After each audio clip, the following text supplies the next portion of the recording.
आंसू खोदने पड़े तब महल बनाना में सोयो और देख मोनी गल पसार मार के बड़े बड़े नाले मार ऐसे कसाया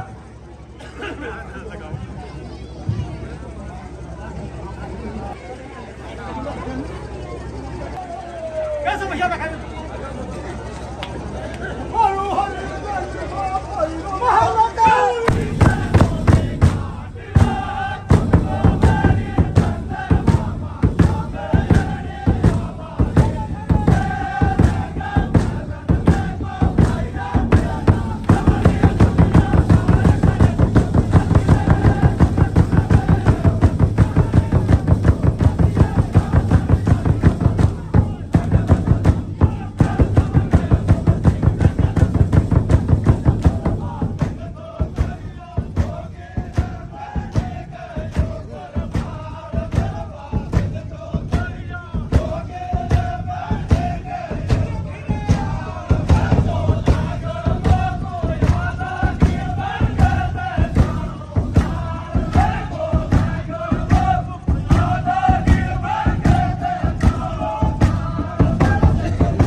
और उधर काशी जी की तरफ बढ़ जाती है, लेकिन पीछे से अवधपुरी के महलों में अचानक राजा की नींद खुल जाती है।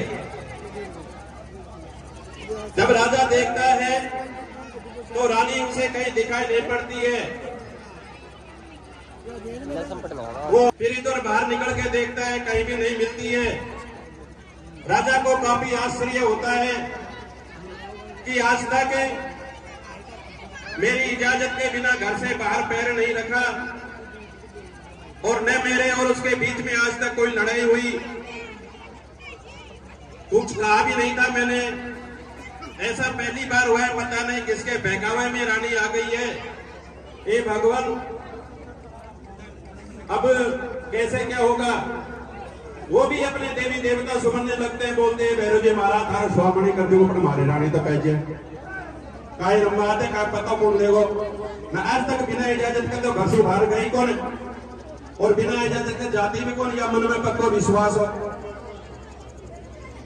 और वो रानी को ढूंढता हुआ आगे बढ़ता है। आगे बढ़ता है तो बाहर उस रानी के पैरों के पदचिन्ह उसे दिखाई पड़ जाते हैं। तो राजा के मन में और भी वो हो जाता है कि कुछ न कुछ तो दाल में काला है। रानी गई तो महलों के बाहर है, अब पता नहीं कहां गई, कैसे गई, इच्छा से गई या किसके बहकाव। जैसे ही वो जहां कांकड़ है वहां पे पहुंचता है तो जो वो रानी अपने पैरों की मोर चढ़ी उतार के रखने गई थी वो राजा के हाथ लग जाती है। अब होने को कौन टाल सकता है। राजा चाहता तो उन मोरचड़ियों को उठा करके अपने महलों में मिला सकता था, लेकिन राजा का दिमाग घूमता है और उन मोरचड़ियों को उठा करके वो वही एक पास में जो कुआं था उस कुएं में डाल देता है। कुएं में डाल करके वापिस अपने महलों में आ जाता है।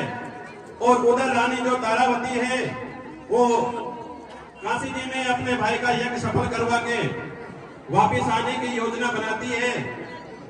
अब किस प्रकार से वापिस अपने आती है और क्या क्या होता है वो आप कथा के माध्यम से सुनिए। हाँ भैया।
वापिस अपने महलों की सुध लेती है, वो वहां आती है जहां उसने अपनी मोरचड़ी खोली थी।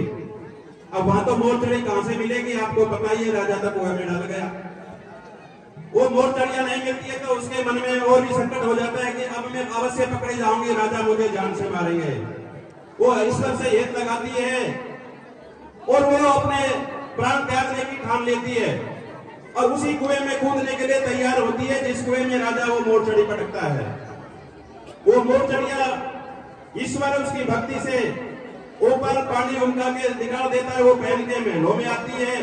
राजा और रानी के बीच में काफी विवाद होता है, दोबारा सारा परिवार को ले जा करके और राजा जो है उस रानी का साथ अजमाता है, फिर से कुआं उनका देता है। लेकिन राजा अपनी पत्नी पर शंका कर लेते हैं, इसलिए पत्नी राजा को किस प्रकार से श्राप देती है और क्या होता है वो आप गीत के माध्यम से सुनिए।